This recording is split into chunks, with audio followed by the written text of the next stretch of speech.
मैं तुम्हारा दर्द तो नहीं देख सकती अभय, तो मेरा हाथ मिल जाए, बस यही चाहती हूँ। शायद किस्मत भी मेरा साथ दे रही है, तभी तो आज सुनीति की जगह काजल है तरुण की जिंदगी में। कहना क्या चाहती हो? अगर काजल तरुण की हो गई तो सुनीति तरुण की नहीं रहेगी ना। तब तुम अपनी सुनीति को अपना पाओगे। लेकिन उससे पहले मुझे तुम्हें छोड़ना होगा, है ना, ताकि तुम कुमार की हो जाओ। पहले सुनीति तो लौट आए। एक और वजह है शीतल कि तुम चाहती हो तरुण और सुनीति एक दूसरे के साथ ना रहे। और वजह क्या? सिंघानिया खानदान की दौलत। वो दौलत तो अब सुनीति की है। लेकिन अगर सुनीति रोहिणी सिंघानिया की बहू नहीं रही, क्या तब भी माँ की वसीयत के मुताबिक माँ की सारी दौलत जायदाद सुनीति को ही मिलेगी? मैं नहीं जानती। जो चीज मेरी नहीं है भाई, उसके बारे में मैं नहीं सोचना चाहती। तुम्हारा है ही क्या शीतल? मैं हूं कुमार। मैं हूं शीतल का। तो तुम आ ही गए? बहुत पहले आ गया था। देख रहा हूं कि शीतल झोली फैलाए तुमसे प्यार मांग रही है और तुम उसका अपमान पे अपमान किए जा रहे हो। और देखो ना, फिर भी ये बेशर्म औरत यहां से जाने के लिए राजी ही नहीं। इसलिए तो मैं उसे लेने आया हूं। चलो शीतल, तुम्हें इस तरह बेइज्जत होने की कोई जरूरत नहीं है। जाओ शीतल, जाओ, कुमार के साथ जाओ। इसमें तुम्हारी बड़ी इज्जत है शीतल, जाओ। जिस औरत का पति उसकी इज्जत नहीं करता भाई, उसकी इज्जत और कौन करेगा? और पति भी तो इज्जत के लायक होना चाहिए। जो पति अपनी पत्नी के होते हुए किसी पराई औरत से मोहब्बत करे, उसकी क्या इज्जत? पराई वो नहीं, ये है। इसी ने सुनीति को मुझसे दूर किया और इसी की वजह से सुनीति मेरे लिए पराई हो गई। और अब वो ही उसे तुम्हारा बनाने की कोशिश कर रही है। एक बात बताओ अभय, अगर सुनीति लौट आई तो क्या तुम उसे अपनाओगे नहीं?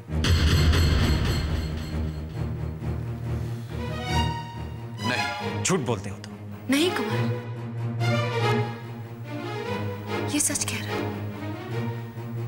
ये सुनीति को अपनाएगा नहीं, क्योंकि ये मुझे नहीं छोड़ सकता। क्या? इसलिए नहीं क्योंकि ये मुझसे प्यार करता है, बल्कि इसलिए कि मैं कभी तुम्हारी ना बन सकूं। तुम मेरी हो शीतल, और मेरी रहोगी, और इसके लिए मुझे इस आदमी की इजाजत की जरूरत नहीं है। मुझे भी तुम्हारी बकवास सुनने की कोई जरूरत नहीं है इंस्पेक्टर। अब मेरे घर से निकल जाओ। रुकना ही कौन चाहता है? चलो शीतल, चलो मेरे साथ। मैं जा रही हूं भाई, लेकिन जाने से पहले तुमसे एक वादा करके जाना चाहती हूँ। अब दोबारा मैं तुमसे तभी मिलूंगी जब सुनीति मेरे साथ होगी। लेकिन अपने साथ तरुण को भी जरूर लाना। तरुण के बगैर सुनीति मुझसे मिलने कभी आएगी ही नहीं। सपना, बता, मेरी माँ एक बात हमेशा कहा करती थी। वो कहती थी कि अगर कोई बात समझ में ना आए ना तो ठंडे दिमाग से सोचो, समझ में आ जाएगी बात। मेरी बात समझ में आ गई है अब। क्या? कि ये दीपक बार बार मुझे अपने घर क्यों बुलाता है और क्यों मुझे और सुमन को बाहर भेजता है। क्यों? वो बीमार है इसलिए। बीमार है? हाँ, he's a mentally sick man। पागल है, बावला हो गया है वो। उसे ये लगता है कि अगर मैं सुमन के साथ वक्त बिताऊंगा तो सुमन ये समझ जाएगी कि मैं दीपक के मुकाबले में क्या हूं।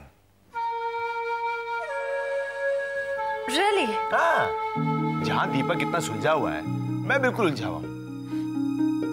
वो बिल्कुल मैच्योर्ड है, मैं चाइल्डिश हूं। उसमें ठहराव है, मैं बिल्कुल चंचल। और इन दिस वे वो ये समझ जाए कि मैं उसके काबिल नहीं हूं। Oh, I see। तब तो तुम्हें सुमन को भूल जाना चाहिए। क्या? क्या तुम दीपक को बुला सकती हो? नहीं, लेकिन हाँ, मैं दीपक पर यह जाहिर जरूर कर सकती हूँ कि वही मेरा एक अकेला दोस्त नहीं है। मेरे और भी बहुत से दोस्त हैं, इसलिए हो सकता है कि मैं उसे भूल जाऊं। Can you please explain yourself, sir? मैं समझा नहीं क्या कह रही हो। It's so simple, Jatin. Medical function. उस फंक्शन में मैं जब दीपक और सुमन को देखूंगी तो मैं तड़पूंगी नहीं, क्योंकि वहां पर मेरा एक और दोस्त होगा, डॉक्टर प्रताप पुरोहित। तुम्हारा मतलब है जेलसी कार्ड? नॉट रियली, लेकिन हाँ, सुमन ये बात जरूर जान जाएगी कि मेरी जिंदगी में कोई और है। Good idea. हाँ, जानती थी, इसलिए मैंने तुम्हारे लिए भी एक पार्टनर ढूंढी है। मेरे लिए? हाँ, जिसे देखकर दीपक को इस बात का इत्मीनान हो जाएगा कि तुम सुमन के अलावा किसी और से भी दोस्ती कर सकते हो। हाँ, तब उसे मेरी और सुमन की दोस्ती पर शक भी नहीं होगा। एग्जैक्टली। तो क्या मैं ये बात मान लूं कि तुम फंक्शन पर आओगे? हाँ, मैं आऊंगा। सुमन की खातिर जरूर आऊंगा।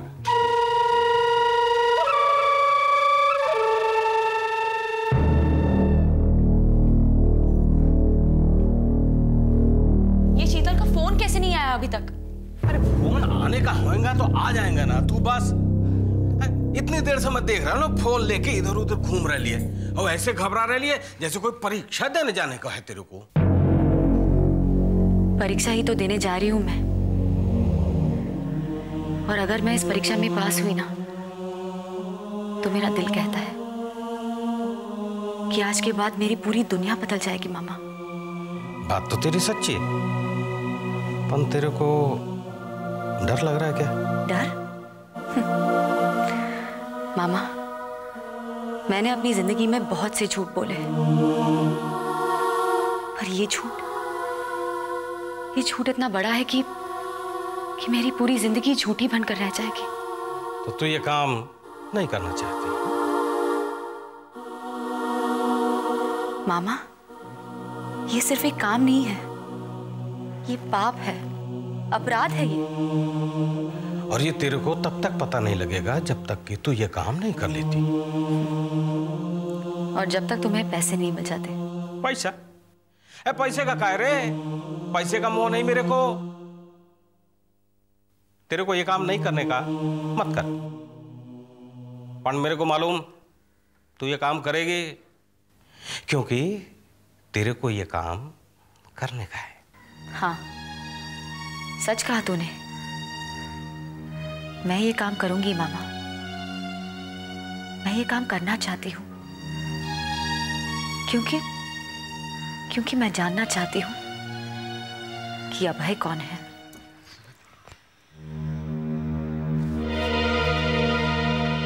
आप कहीं जा रहे हैं साहब? नहीं। फिर आपने दरवाजा क्यों खोला साहब? पता नहीं को कृष्णा, मुझे लगा कि कोई आया है। मुझे तो कोई बेल सुनाई नहीं दी साहब। बेल तो मुझे भी सुनाई नहीं दी, पर फिर भी मुझे ऐसे लगा कि मेरा कोई इंतजार कर रही है। इंतजार कर रही है? आपका मतलब है सुनीति मैम साहब? हाँ कृष्णा, हाँ। पर अगर वो लौट कर आएगी भी तो यहाँ क्यों आएगी? हाँ कृष्णा, वो तो अपने पति के घर जाएगी, है ना? आखिर हमारा रिश्ता ही क्या है कृष्णा? और फिर भी आपको उनका इंतजार है? क्योंकि मुझे पूरा यकीन है कि वो लौट आएगी। मैं आपसे एक बात कहूँ साहब? कहो। न जाने क्यों आज सुबह से ही मुझे ऐसा लग रहा है जैसे कि कुछ आज होने वाला है। सच कृष्णा, तुम्हें भी ऐसे लग रहा है? हाँ साहब, तो क्या आपको भी ऐसा लग रहा है साहब? हाँ कृष्णा, कोई ठोस वजह तो है नहीं, पर पता नहीं क्यों ऐसे लग रहा है कि कोई कुछ कहना चाह रहा है, कोई संकेत देना चाह रहा है। ऐसा होता है साहब, जब किसी अपने के साथ कुछ होने वाला होता है तो ऐसा ही होता है। क्या होता है? भला ही होता है साहब, क्योंकि आपने जो उनका भला चाहा है, इसीलिए तो आपको ऐसा अनुभव हो रहा है साहब। ये तो तूफान से पहले की खामोशी है जो तोड़ेगी एक फोन बेल। वो फोन बेल जो सपना के घर में बच गई, क्योंकि मैं उसे फोन जो करने वाली ये कहने के लिए कि वो यहाँ आ जाए, क्योंकि मुझे उसकी जरूरत जो है।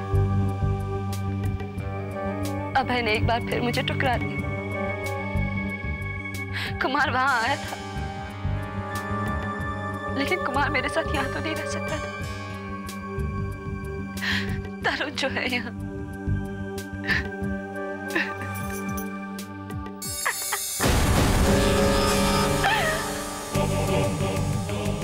लेकिन कुमार को कैसे पता कि मैं लौट आई? कुमार को कैसे पता कि मैं अभय के यहाँ थी? तरुण और काजल के अलावा सिर्फ सपना जानती है कि मैं लौट आई हूँ, और तरुण और काजल तो उसे बताने से रहे। तो क्या सपना? जरूर सपना ने बताया होगा उसे। Clever girl, very clever. मुझे तो उसे थैंक्स कहना चाहिए। क्या सीन बना था अभय के यहाँ।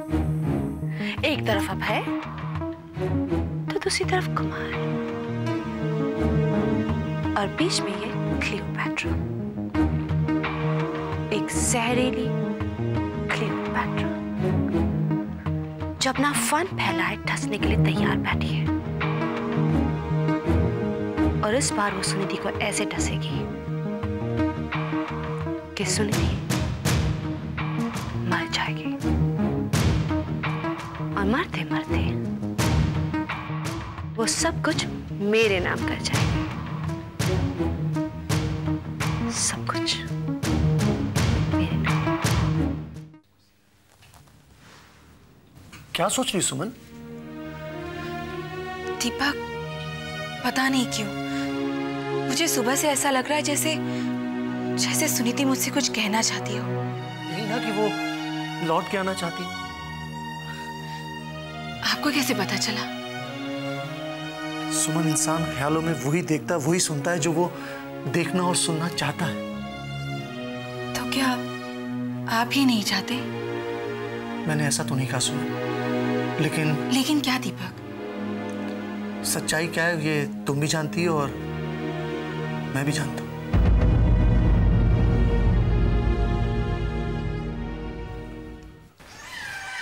कहाँ जा रहे?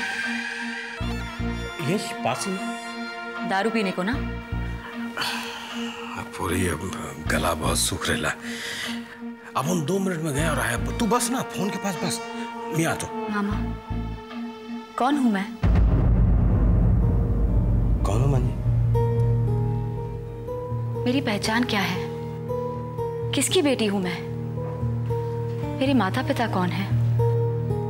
क्या नाम रखा था उन्होंने मेरा? कुछ भी तो नहीं जानती अपने बारे में, नहीं पहचानती अपने आप को। और आज मेरी नई पहचान बनने जा रही है। ऐसा लग रहा है जैसे मेरा नया जन्म होने वाला है। सारे नए रिश्ते, पत्नी, बहन।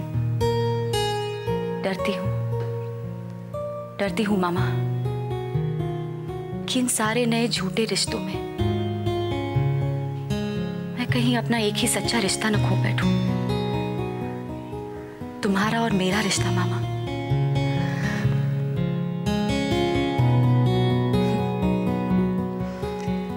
पर ये रिश्ता भी तो बनावटी ही है।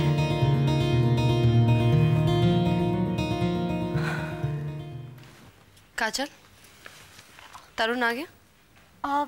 नहीं, आता ही होगा, कुछ काम था। वो मेरा भाई है। एक बहन अपने भाई से बिना किसी काम से नहीं मिल सकती क्या? नहीं, जरूर मिल सकती है। मिलने से ही तो भाई को पता चलता है कि उसकी बहन उसके बारे में क्या सोचती है। मैं तो बस एक ही बात सोचती हूँ कि मेरे भाई का घर बस जाए। पहले अपना घर तो बसा लो शीतल दी। तरुण, या फिर जिंदगी भर यही रहना चाहती हो? ऐसा मत कहो।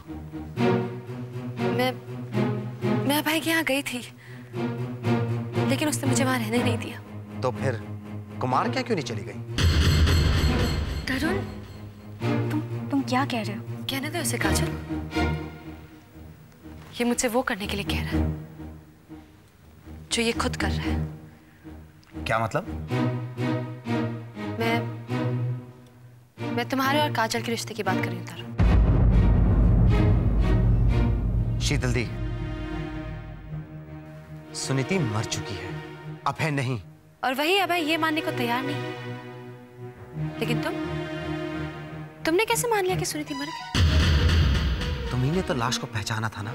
मैंने उसके मंगलसूत्र को पहचाना था, और मुझे पूरा यकीन है कि सुनीति का मंगलसूत्र आज भी सुनीति के गले में ही है। तरुण, मुझे लगता है कि मुझे यहाँ से चले जाना चाहिए। नहीं काजल, मेरे कहने का वो मतलब नहीं था। काजल, तुम कहीं नहीं जाओगी। अगर सुनीति लौट आए तब भी नहीं। मैं तो बस ये कह रही थी कि सुनीति जिंदा है। मेरा दिल कहता है कि सुनीति जिंदा है। वो लौट आएगी, जरूर लौट आएगी। मुझे उससे माफी जो मांगनी है,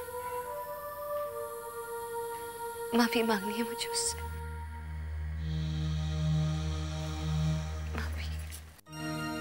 मुझे नहीं मालूम था कि तुम मुझे इतना चाहने लगे हो।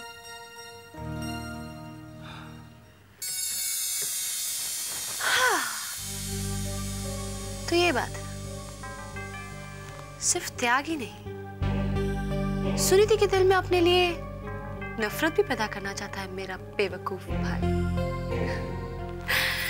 तभी तो काजल को जाने नहीं दे। अच्छा है, बहुत अच्छा है। जैसा मैंने सोचा था उससे भी कई ज्यादा अच्छा हो रहा है। अब मैं फोन करती हूँ सुनीति को।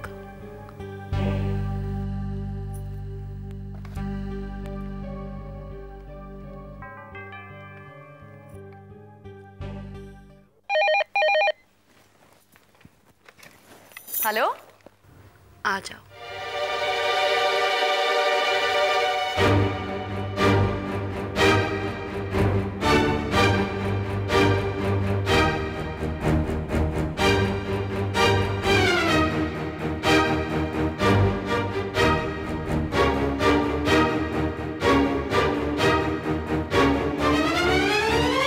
ठीक है शीतल, मैं अभी थोड़ी देर में आती हूँ तुम्हारे यहाँ। डोंट बी सिली यार, फ्रेंड्स होते ही किस लिए हैं। मैं आऊंगी तो मुझे सब बताना, अभय के यहाँ क्या क्या हुआ। Okay okay, bye. अब देख आगे आगे होता है क्या।